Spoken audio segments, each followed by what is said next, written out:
So we've come to the beginning of the site of the old Crystal Palace ruins, and here's a statue of Sir Joseph Paxton, MP, 1803 to 1865, the creator of the Crystal Palace, which stood near this site from 1854 to 1936. It's quite a tall monument of this man here, Sir Joseph Paxton, who built the Crystal Palace. I've actually heard that Crystal Palace is twinned with Alexandra Palace in North London, and Crystal Palace was the palace that was based in the south of London, and Alexandra Palace was based in the north. Let's go and check it out.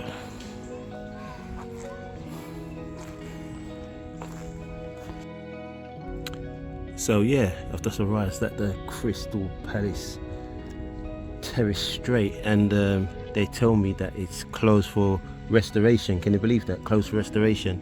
Not only is it closed for restoration, there's actually a concert going on here, but these orange barriers hasn't got anything to do with the concert. But just my luck, as you can see, there's barriers all around. Usually you can walk up to it, you can have a look around. Obviously this is the ruins of the old Crystal Palace. You know, usually you can walk up there. I've done photo shoots up there before on the steps quite a few times. But it's actually closed for restoration. You can see in the background there the old BBC tower. Looks like the Eiffel Tower, doesn't it? It's the BBC transmitter tower. So what I'm going to do is turn this into a Crystal Palace park tour, really. So we're going to walk around the park and have a look. There's a lot of amenities here in this park. We go and check them out. We check out the it's a shame because there's some sphinxes up in the Crystal Palace ruins.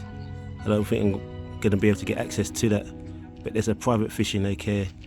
There's some dinosaur statues.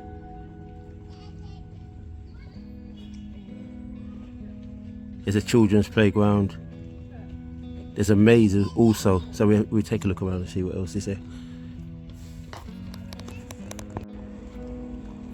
As you can see here, there's a headless statue in Crystal Palace ruins.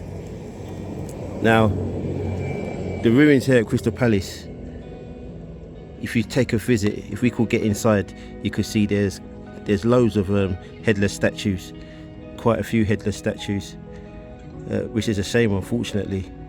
Apparently there were headless statues along all of the terraces.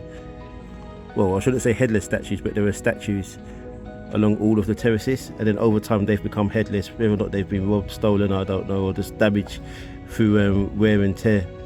But each of the statues, their garments were supposed to represent the national dress of every country within the British Empire. As you can see here, this statue is supposed to represent Dante. It's a man in robes holding a scroll.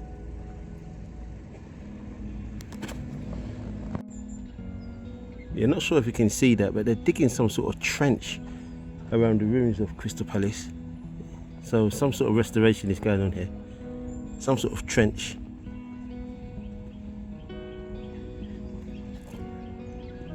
So definitely we'll have to come back and see what improvements have been made, which is stopping me from exploring the rest of this place. But we're just going to take a walk around the perimeter and see what I can explore. You can see the BBC tower there.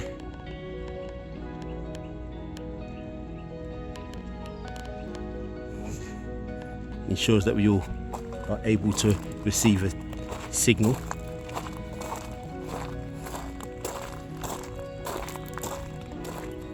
It's such a shame we can't get into the park today. Well, can't get into the ruins area. You can see in the background there, I can see the Sphinx. So I'll be able to give you a shot of the Sphinx. I've just seen someone jogging there, so it's not too bad actually. It's just the actual ruins of this place, of Crystal Palace, that you can't actually get into, which is really not much to see. Yeah, but I just can't get out close to the stairs, you know. But no, this shouldn't interfere too much with this tour. Let's just take a walk around. Now, when I was talking to the security guard, she did tell me that if I go all the way to the end and walk around what I'm doing, I'll be able to see a bit more. So lucky I took her advice, because I'm able to get a picture of the Sphinx and get some footage of the Sphinxes here. It's actually digging. Probably going to make this site a lot more better, because if you just come here on its own, there's probably not much to see other than the ruins. So I'm looking forward to see what restoration is going to take place.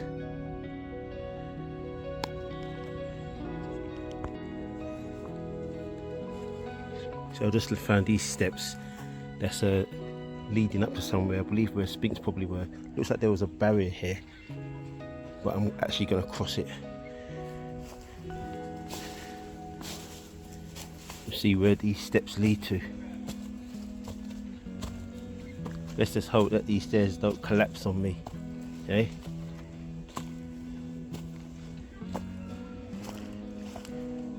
So I'm allowed, well, we are allowed in these parts, but I don't know why that barrier's crossed. You see there's people behind me.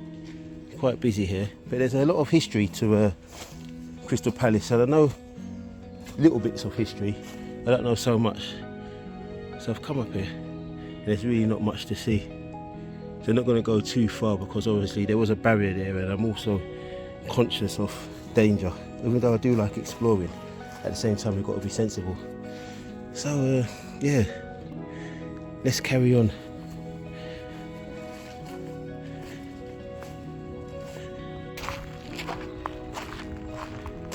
Yeah, so I'm coming up to the Sphinx. It's right here. Paying respect to the great erections in Egypt. You know, the Egypts used to worship the sun. They used to worship cats, and obviously their pharaoh. Obviously lions are cats, and the pharaoh's their king. He was supposed to be the reincarnation of the sun, which they used to worship the sun. It's all astronomical, isn't it? All astrological sphinxes. But yeah, in terms of Crystal Palace, I believe it was originally built in 1851. Originally built in 1851 for a great exhibition in Hyde Park. Now, Hyde Park back in the day, around those times, used to be what the O2 is now in London. Yeah, lots of exhibitions used to take place, and that guy who we mentioned earlier, Joseph Paxton, he wasn't actually an architect, he was more of a naturalist. Hence the way how he designed Crystal Palace. It looked like a conservatory, you know, lots of glass panels. After the exhibition, the palace was dismantled and moved here in South London, on top of a hill. The hill in the park, in Crystal Palace Park, where we are now. And apparently there was a lot of wooden flooring throughout the palace. Now, no one knows how a fire took place or the cause of the fire,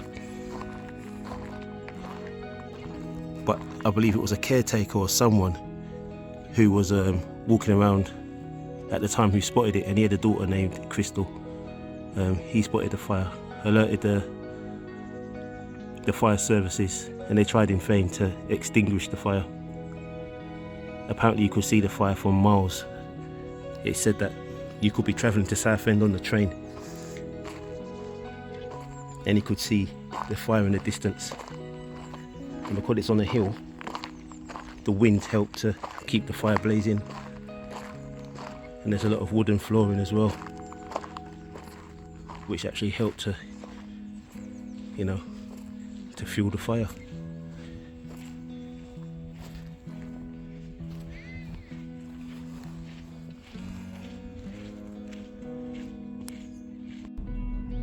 So what we're looking at here is a stairwell which leads up. You can, from the bottom there, you can work your way all the way up the stairwell, but it's been closed off for restoration, as I said before. Now, this fire took place in the 1930s, just before World War II. And apparently after the fire, all what was left is there's like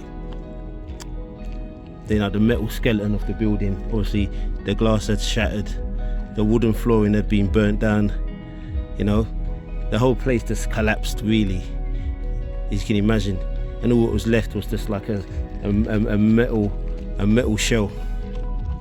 Now during the war, in World War II, the Germans actually used to use the ruins of Crystal Palace as like a marker to know to find London. So they had to take all the metal structure down. That's why there's no metal structure left, because the Germans used to use it, you know, during the you know, the Great War called the Battle of Britain, when the Luftwaffe Air Force, the Germans, the Nazi Air Force, would fly over across the Channel and bomb London. So yeah, that's why there's no metal structures left here. But here's the stairwell.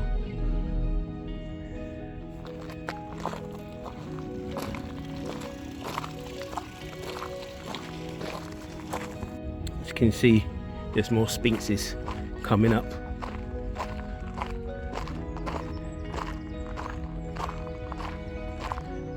Everyone's got a fascination with Egyptian culture.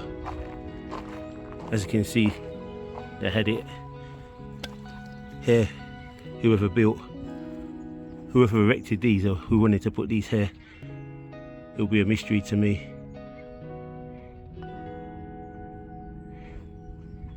You will think it's out of place, isn't it? Being in southeast London, seeing these sphinxes. But you know, Crystal Palace, here's some steps here, you see. So not all the steps are closed off.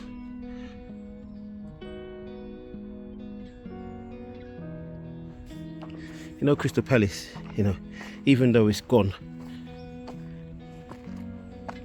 it's where the football team gets its name from.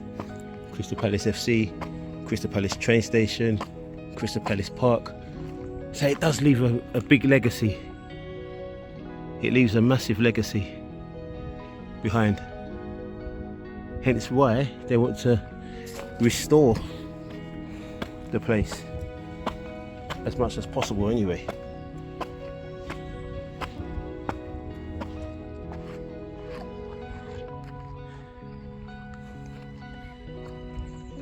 Suppose where I am now will be actually inside the palace if it was still here.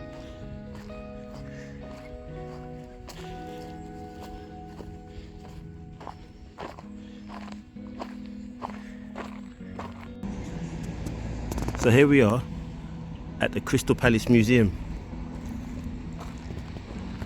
Here in this building, Crystal Palace Museum, is where the history of Crystal Palace is kept alive.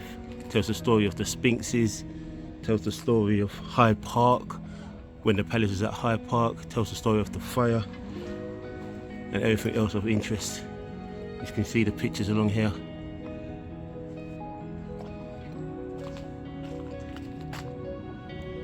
Built in the 1800s.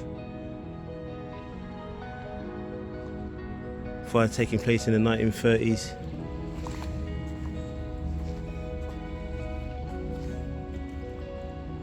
Look at this. H. Pooley and Son Limited. Birmingham and London. How old is this? You know, touching history right here. Touching history. You know I love my history. Let's walk around the side of the building, which is known as the Crystal Palace Museum. You can see Southeast 19. Email address there. We are open to the public Sunday. See door for times. For school or private visits, Monday, Friday. Details on application by email. However, I have seen on the website that this place is temporarily closed for restoration as well. So restoration is not only happening to the Crystal Palace ruins, it's actually happening to the Crystal Palace Museum also.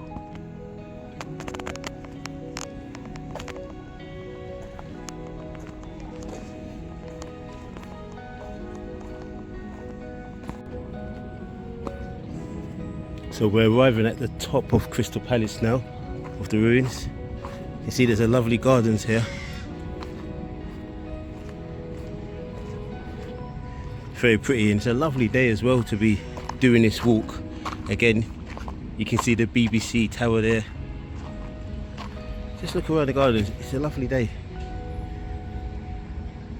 Colourful, well kept gardens there. You see these Victorian benches. Look at this lovely tree.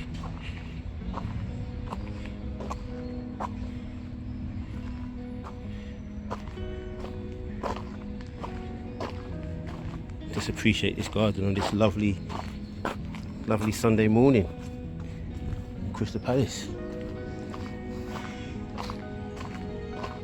Can you imagine if you can transport yourself back in time, what this would be like? It's very peaceful, it's very quiet. Still got the garden feel to it. Now, I'm approaching a statue here. This statue is called the Seated Lady. Okay? A Seated Lady statue. Let's get a little bit closer. Get a little closer to the statue, but I won't touch it because there's a story behind this statue here. It's called the Seated Lady, and it's said that once a young boy was playing football and he rested his hand on the statue to try and defend the corner, and as he put his hand on the statue, he got a vision and started having nightmares ever since then. It said that ever since he's touched the statue, he's been scared of poetry and music ever since. So, not that I believe in those sort of things, but won't be touching the statue for any particular reason. The Seated Lady, do your own research on it. There's lots of history behind the statues here in Crystal Palace.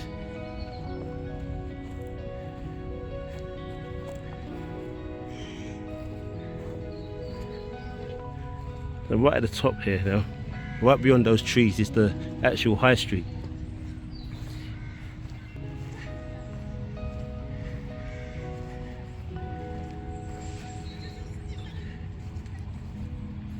There's a lot of people out in the park today. They actually call this Heritage Trail. So let's follow it down. You know, I always like to take photos of my visits. I'm always the photographer first. And I felt sorry when I was telling that story there, because there was a young lad actually reading a book to himself and he's listening to my creepy story about the Seated Lady. Again, another headless statue.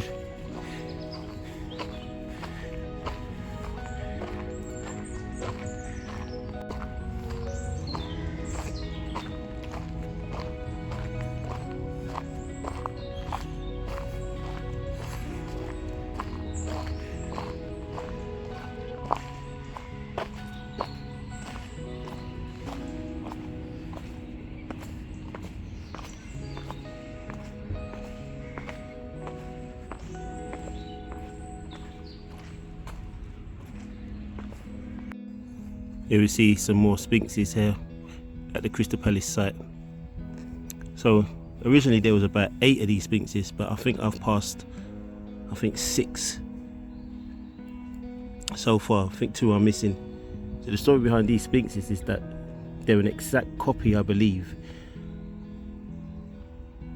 of a sphinx that's kept in the French Louvre Museum in Paris. Forgive me for my pronunciations, I often get them wrong. Yeah, and they're placed here in honour and respect and admiration for the Egyptian monuments, so to speak. I mean, I think in 2016 these were painted a terracotta colour. They had to restore these sphinxes because they were under threat of, you know, serious deterioration. But the terracotta paint is purposely put on to withstand the wear and tear.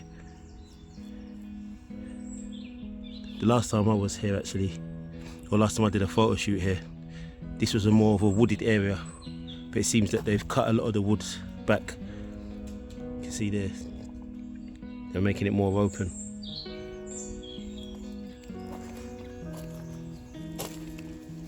It was very secluded before. I actually prefer it now. It's a bit more open, it's a bit more brighter.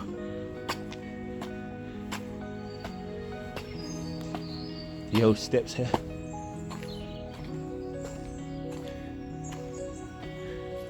This leads to more nothingness, or pathways now. This is the old site of what was once a very great historic building, you know. There's a lot of history behind the Crystal Palace. You can tell there's a lot of art behind the design. There's a lot of art everywhere, with the headless statues, with the sphinxes, the staircases. And I'm glad that they haven't got rid of it completely, that they still kept it. And hopefully Bromley Council will do some more work to restore it, because it could be more of a local amenity, more of a feature for those interested in history. You could take school kids up here, you know, part of their day trips, taking for a walk, Crystal Palace, give them a tour of this site. And this is not the only thing in Crystal Palace Park, there's a lot more to see.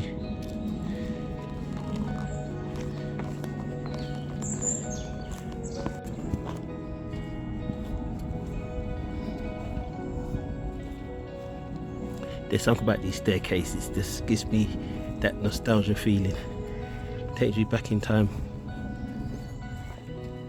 Something majestic about these staircases. Whenever I stop, that's me taking a photo.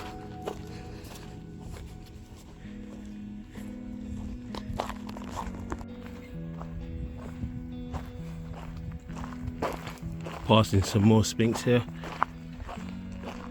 Well, not more, these are the ones I actually passed first of all. Just walking back on myself now to leave this area and explore more of this Crystal Palace Park. Yeah, again, it's a lovely day. Lots of families out. There's also a concert happening today.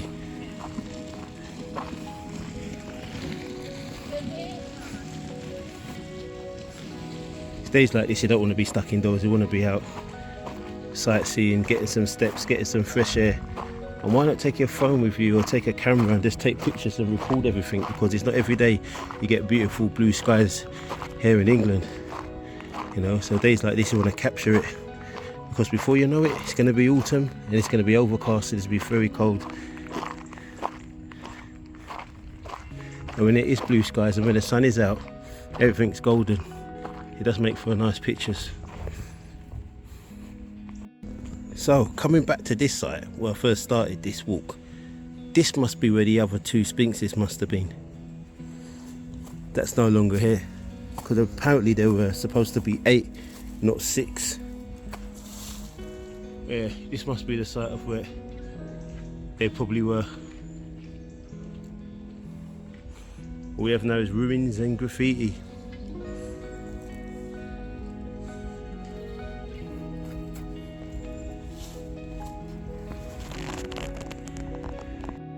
Yeah, so I decided to come up the steps and show you.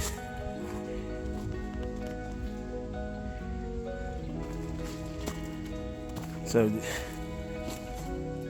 see what's around these corners.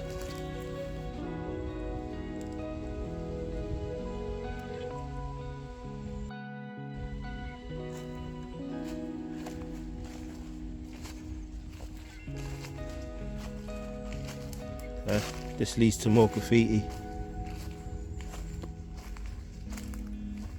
Not worth going down there.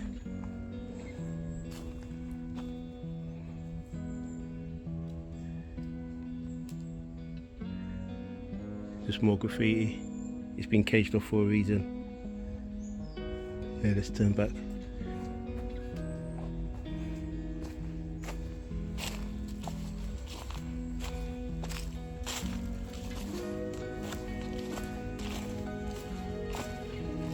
How fitting, wearing all green today.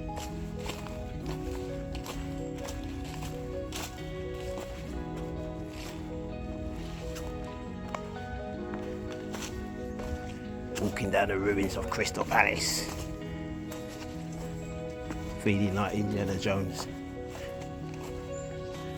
Not quite. More like the Goonies. Not even quite.